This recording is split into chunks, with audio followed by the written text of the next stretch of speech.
derajat untuk menjadi pelukis wajah. Ya. Itu. Istilahnya gini. Triknya apa? Memulainya mau dari mana? Apa yang harus dilakukan? Itu sih yang penting. Sebenarnya kalau poin menggambar wajah itu kan ada di menguasai bentuk, tentu menguasai bentuk wajah. Jadi pertama mungkin belajar gambar mata, gambar hidung, gambar bibir, karena itu poinnya di zona segitiga ini kalau dikuasai itu kan yang mempengaruhi kemiripan. Jadi untuk pertama belajar gambar mata aja yang terus sampai lancar, terus gambar hidung. Nah, biasanya orang hidung cuma kayak gambar huruf P gitu aja kan. Nggak ada dimensinya karena dia nggak belajar shadownya, flat gitu kan. Terus belajar bikin bibir. Kenapa saya bilang dari mata yang paling mudah. Kedua terus hidung ya agak sulit. Dan itu dulu. Tersulit bibir itu khas banget, apalagi senyum terus kelihatan giginya. Kelihatan gigi itu paling nomor sulit, sampai sekarang menjadi hal paling sulit. Karena kelihatan gigi kalau cahayanya salah, giginya jadi nongol. Jadi tonggos. Giginya balapan sama itu. Itu yang sering itu sering terjadi. Ya. Itu dan itu banyak banget. Padahal dari saya pernah lihat beberapa karya teman, ya karya di media sosial juga. Kalau dibandingin dengan fotonya, giginya itu sebenarnya nggak tonggos, tapi di lukisan jadi tonggos. Giginya jadi tonggos. Nah, cuma ya mungkin karena benar pencahayaan. Jadi kita mesti juga pas ketika melihat wajah, arah cahaya dari arah jam berapa, jatuhnya di mana cahaya, nanti di bibir itu kuatnya seberapa, otomatis di gigi lebih gelap lagi. Kalaupun itu di foto mungkin agak terang, tapi kita nggak bisa ngikutin di foto itu terang karena itu akan maju. Jadi kita harus samarkan ada di dalam segala macam. Terus sudut gelapnya bibir ini segala macam. Itu mempengaruhi, sangat mempengaruhi. Nah, setelah bisa mata hidung bibir baru bentuk muka. Terus belajar shadingnya. Arsir sebenarnya karena saya nggak belajar secara mungkin secara sekolahan atau kursus, saya ya mengikuti lihat wajah sendiri aja. Kalau dari tarikan dari sini ini gelap ke sini ya tarikannya ke sini aja, ini dari tarik sini aja. Jadi nggak bagus sih buat saya ya, walaupun karena saya nggak. Tapi kalau untuk menjelaskan. Waalaikumsalam. Halo. Ya. Ada tamu nih. Ini ada tamu. Sini. Ada tamu. Ikutin. Halo.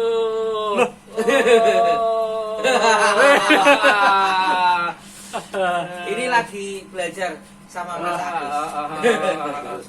Jadi ini kebetulan ada tamu dari Bogor. Jauh-jauh dari Bogor. Bung Tani Van Rich. Wih, lukisan potretnya. Pelukis wajah ini. Potretnya Korea. Ini. Lihat sini. Ini pelukis senior. Ya. Senior. Maha guru kami. Ini saya di depan para master. Gitu. Ini lagi live di Facebook. Kita bikin konten. Bikin konten. Ya, gitu. Tapi santai, obrolan santai. Gitu. Jadi kembali lagi tadi sampai mana sih? Itu apa soalnya shading ya. Arsiran. Ini diskusi arsiran ketemunya kita gimana sih sebenarnya? Sebenarnya kalau pengalaman arsiran kan karena kebiasaan kita lihat itu aja ya, gelap terangnya wajah terjadi ininya. Iya, agak ke sini biar kelihatan mukanya. Iya. Sebenarnya ini pengalaman saya nih. Masalah itu kalau sulit ngarsir itu pada posisi kulitnya terang.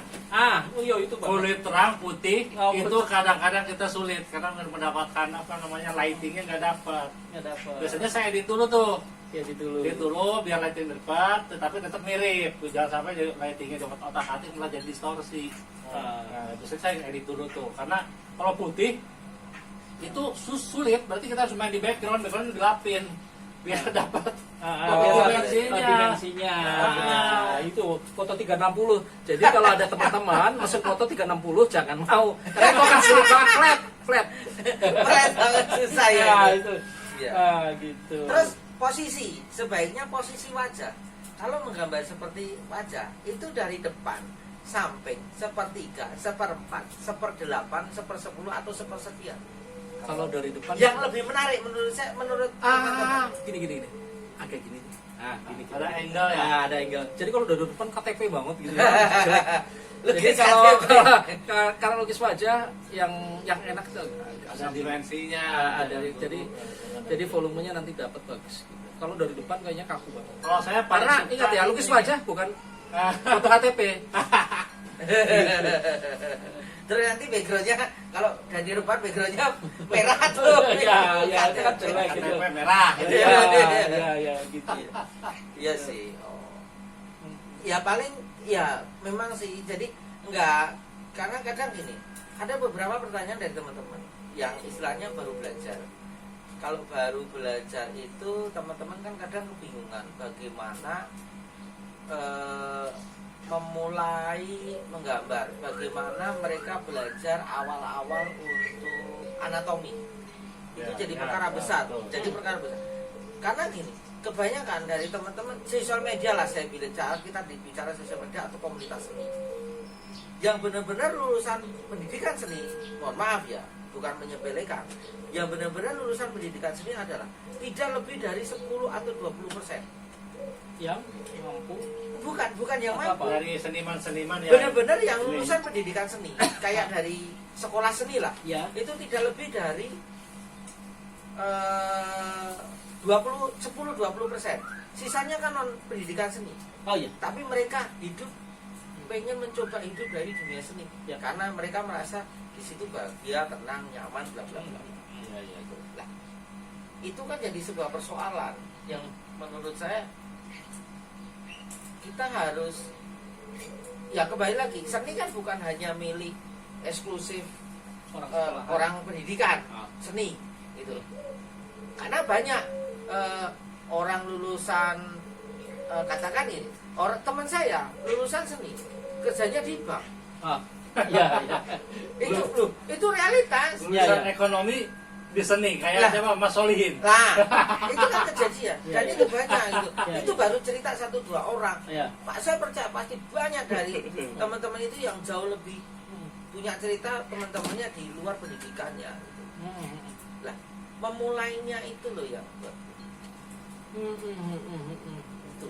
Memulai dari awalnya itu loh. Ya seperti tadi yang saya bilang, belajar mata yang tekun, belajar hidung bibir dengan baik gitu ya, segala macam. Terus sebenarnya di media sosial sudah ada dari mulai bikin lingkaran, dan segala macam ya, sampai menguasai itu.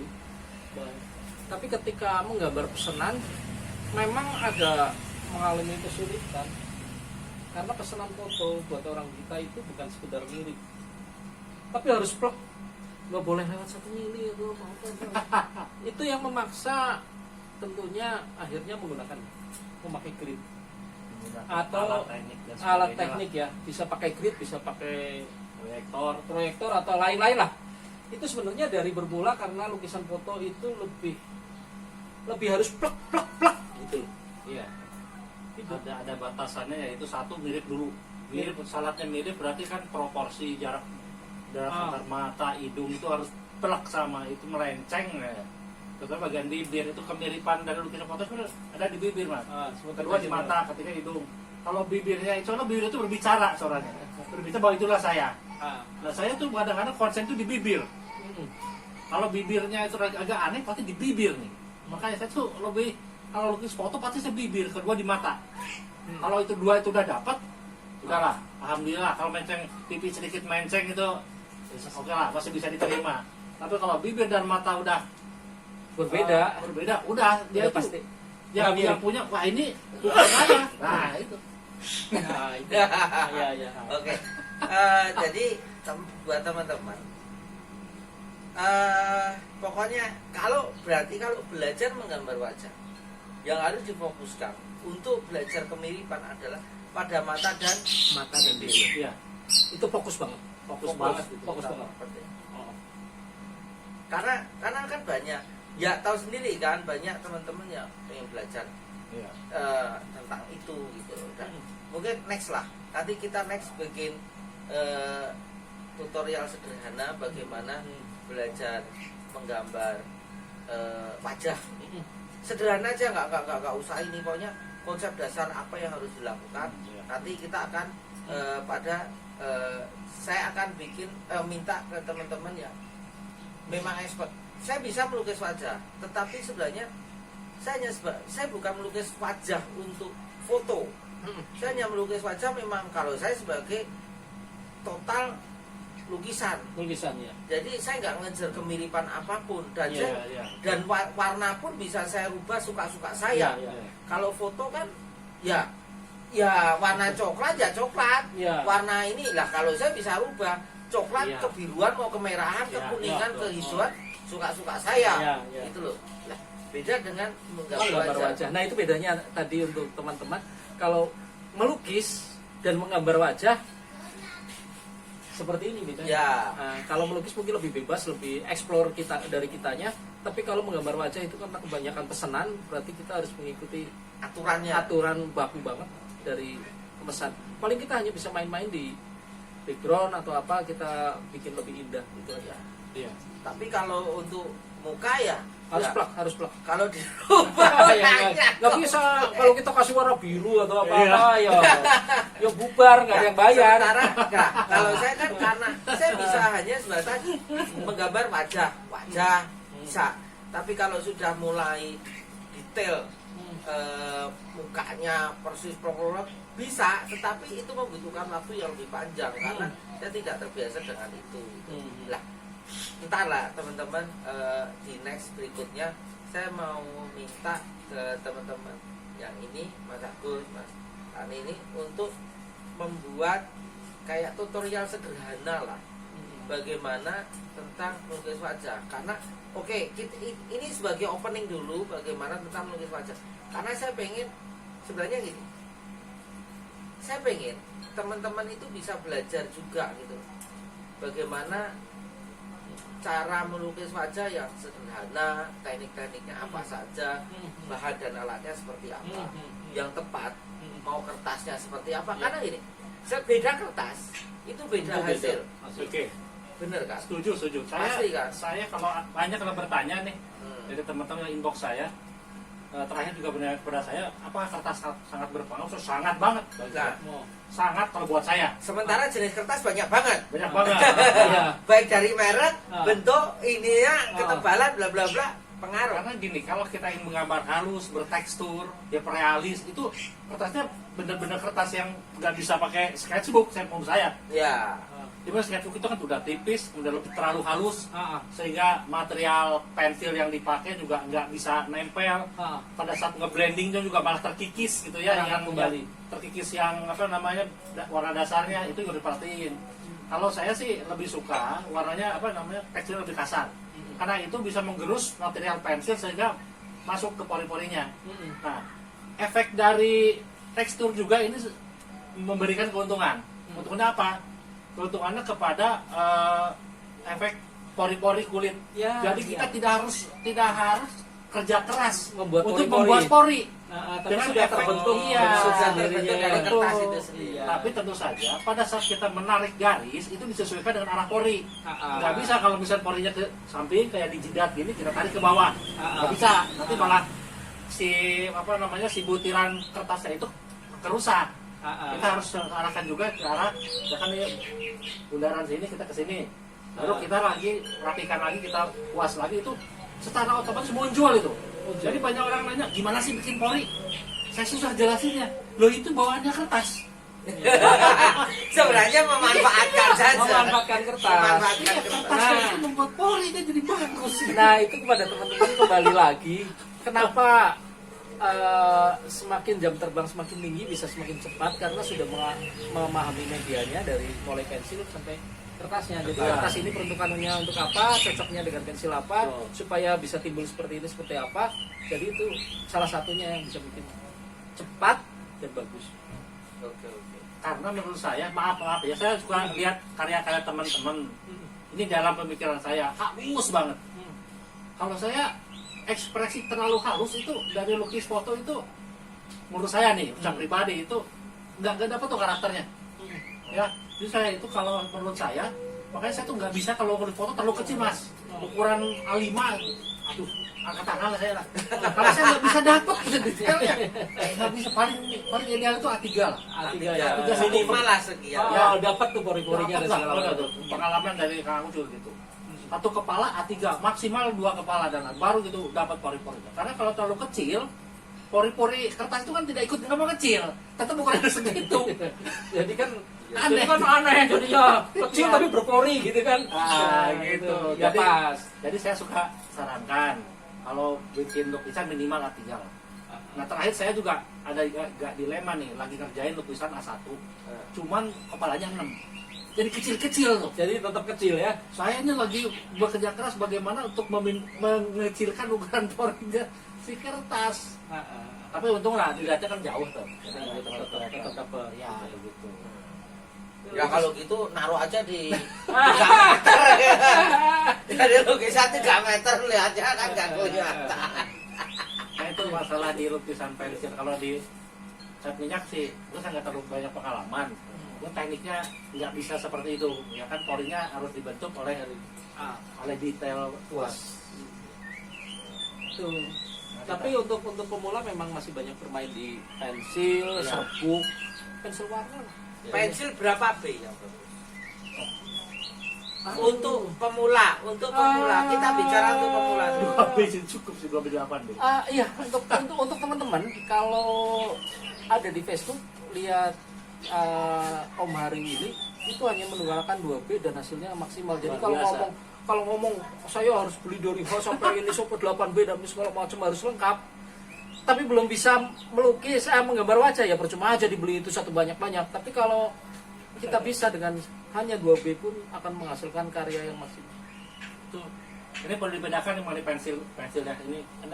Kita ada 2 macam nih. Ini yang hitam putih ya. Ada grafit sama yang charcoal kan. Ada juga yang antara keduanya kayak misal harus homograf 8B itu saya nggak bisa ngatain itu full grafit atau charcoal karena itu grafit cuma tebel banget itu apa karbon gitu ya. Ada karbon itu mungkin campurannya banyak charcoalnya. Iya. Nah untuk yang pensil saran saya dengan 2B itu juga cukup. 2B itu buktinya Mas Hari bisa membuat karya hanya menggunakan 2B dan berapa 4B yang pakai iya pensil paling mekanik. paling banter 4B. Ya tapi perlu diperhatikan kertasnya tuh kalau mau pensil mekanik jangan kertas yang terlalu halus, dijamin itu sulit banget. Itu geleser apa namanya? Lari itu masalahnya. Jadi kalau ngomongin harus ini ya kalau yang ada dulu. Kalau mau belajar di rumah 2B pun cukup 2B. Berarti modalnya pensil 2B penghapus sama kertas. Mungkin di awal kertas apa yang paling aman untuk belajar? Yang bikin tidak frustasi karena seringkali gini.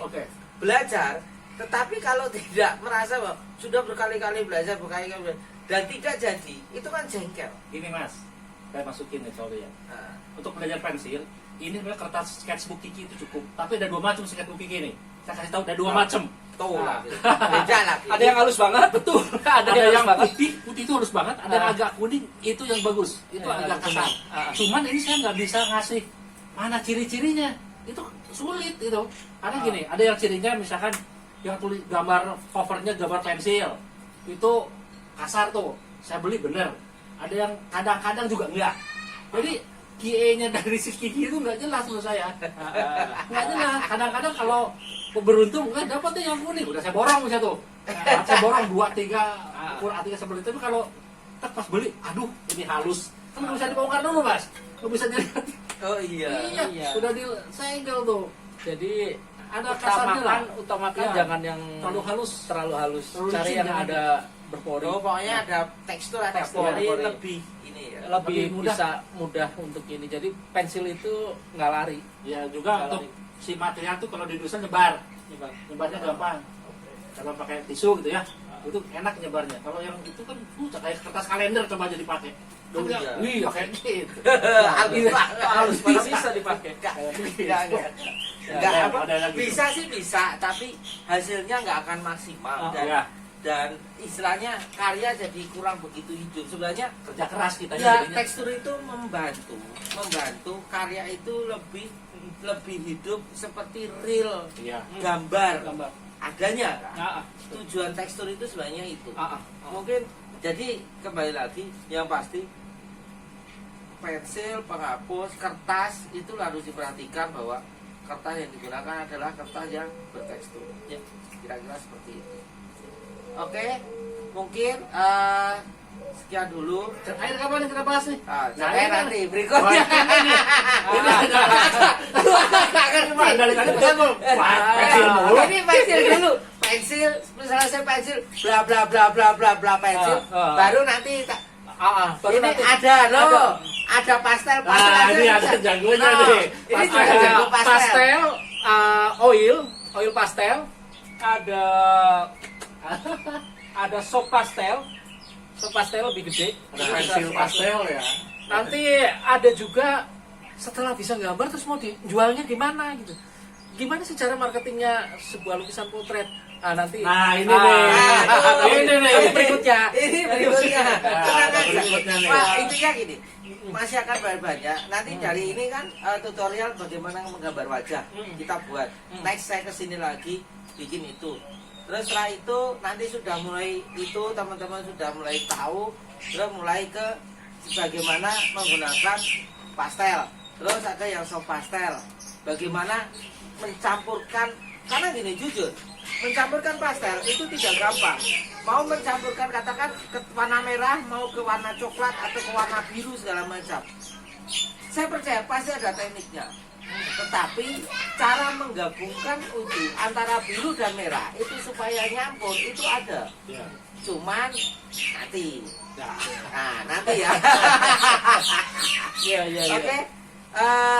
Mungkin itu dulu. Nanti next kita lanjut dulu. Berikutnya lumayan dapat pencerahan dan dapat tamu tambahan dari Bogor. Hujan nggak sih Bogor? Enggak, aman alhamdulillah. Tapi hujan di Jakarta. Oh iya, ini lagi agak menakutkan karena lagi rame virus tante corona datang ke seluruh dunia. Jadi ya kita hanya bisa waspada, berdoa, berjaga-jaga untuk menjaga kesehatan lingkungan kita. Tetap jaga kesehatan. Betul. Tetap bersih. Yang pasti jangan panik. Jangan ketakutan yang berlebihan. Boleh kita waspada. Beda, waspada dan panik itu sangat berbeda. Jadi boleh waspada tetapi tidak boleh panik. Itu. Jadi ya kami ngumpul aja gitu loh. Dari dinas kesehatan. Ya. Sampai bayaran tambahan. Kira-kira seperti itu. Oke, terima kasih untuk teman-teman berdua ini sudah meluangkan waktunya. Nanti akan berikutnya akan kita bikin pembahasan yang berikutnya. beribad. Oke, thank you. Assalamualaikum. Waalaikumsalam.